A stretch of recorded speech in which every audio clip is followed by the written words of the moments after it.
Dead. Gruesome. So I covered the first two re-releases on GOG, and then when the third game came around, I just kind of ignored it. Didn't really have the urge to try it out because the first two ports were very lackluster. Now, I appreciate that these ports exist. At the end of the day, these are a really accessible way to play these games. A toaster can run them, anyone can download GOG, anyone can buy them, anyone can use them. It's really easy. You just buy them, you install them, you press play. There's nothing to it, that's how they function. The problem was they were very bare bones, and we've got to ask ourselves as consumers, do we really just accept this stuff? Now, a lot of people got on my case that I was being a bit too harsh on these and not understanding the purpose of them. Well, actually, I do understand the purpose of them, and I appreciate the purpose of them. The problem being is, I want more. It's just, I get what GOG is doing, but I want more from Capcom. So anyway, the third game dropped, and I just ignored it. I didn't play it. I didn't even try it, because I just thought it'll be exactly the same as the other two. I have this game on many platforms, from the original PlayStation all the way to a download on the PS3. I can play it on an old CRT through the PlayStation. I can play it on emulation on the PC. I can play it through the PS3, which is hooked up to a modern TV in the first place, so it's not exactly hard for me to get access to the game. That being said, curiosity got the better of me, and I was like, ugh, I need to know. I need to know what it's like. Screw it, I'm going to fire it up. So I fired it up, and it gives a bad first impression, just to start off with, because you turn it on, the cutscene starts, like the opening little intro thing. Super pixelated, super 1999 garbage, doesn't look very good at all, compressed to all hell, and I'm like, ugh, not again. Then the main menu opens, and that is pixelated to all hell, and I'm like, oh no, this is gonna be terrible. It'll be exactly like the other two. And then you get into the main game, and Lord behold, the backgrounds are pretty damn crisp. I was like, what?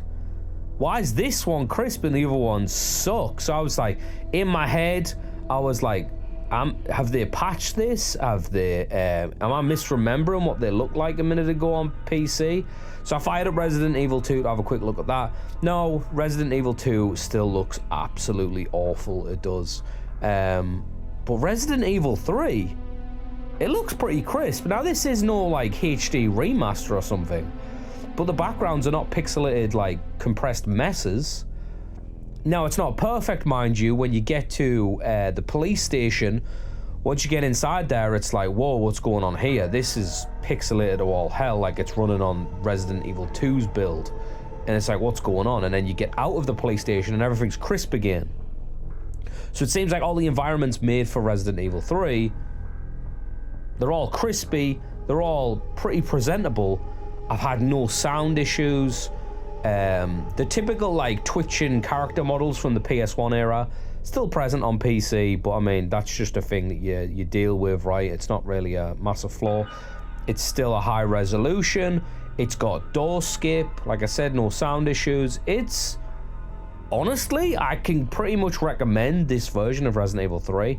Now, keep in mind, I haven't beat this version of Resident Evil 3. I only played like the first like couple of sections of the game. But from what I've experienced, there's nothing here that's like, damn, this is like a broken mess. It's way better than 1, way better than 2.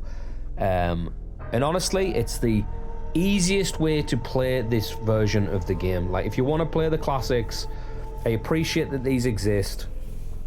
And honestly, door skip is such a needed thing for fixed camera Resident Evil. And I get it. The door animations back in the day used to create a little bit of tension because it was kind of like, damn, what's behind the door? Something's about to happen. I don't know what's going to, but at the end of the day, it's just a loading screen, and we don't need that anymore.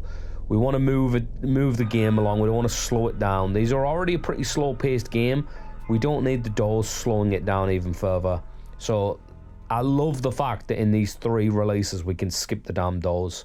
Sure, you can mod other versions of Resident Evils to skip doors and stuff, but it needs to be a thing. My issue with it, with these releases, was that I get what GOG's done, but I don't appreciate what Capcom's done. Capcom's neglected these versions of the game. Now, keep in mind, I'm not even a massive advocate for these games. I love the remakes. I like over-the-shoulder gameplay. I grew up on the fixed camera angle stuff, but I've just got over it. I don't care for it too much anymore. But I do like to revisit it now and again. However, the pinnacle of fixed camera angle Resident Evil is Resident Evil Deadly Silence on the Nintendo DS. For those that you don't know, that is a DS-built version of the game that has all the improvements like Resident Evil 3 brought, with the like auto-aim, the 180 turn. It's also got quick reload from Resident Evil 4, so you no longer have to jump in and out the menus to reload your gun, unless it's like fully out of ammo. You've also got the knife being controlled by just hitting L. You hold L, the knife's out, you can use it. You don't realize how much of a big improvement that is. And of course, door skip. That is the pinnacle of fixed camera angle Resident Evil gameplay. It's so fast, responsive. It's such a good experience. So when you go back to the other builds of these games, you just, in your head, you're like, I want those features on these games, and it can't be that hard to implement. What? A quick reload. You've already got the animation for reloading a gun, just make sure it's a button press. You've already got the animation for holding a knife, just make sure it's attached to holding L. It should be so easy to implement. I don't understand why Capcom can't do these things, then release them everywhere. Up-res the damn backgrounds, get the cutscenes to like not look like an absolute compressed mess. I just want more for them, and I understand that is not what GOG is. GOG is just trying to preserve what these were on PC. I appreciate that. If you want to play these games, like I said, a toaster can run them. It's really easy. Buy them, install them, play them. Can you really complain about that? They're not super expensive. They are accessible. We all win at the end of the day. But I just want more from these games. I know what they could be, I know what they're not, and that's honestly how I feel. So I do understand, and I'm not trying to be too harsh on these ports, but just Capcom, you could do better than this, and you know you can. It's just laziness. Get a grip. Anyway, that's all I got on Resident Evil 3. Have you played this version of Resident Evil 3?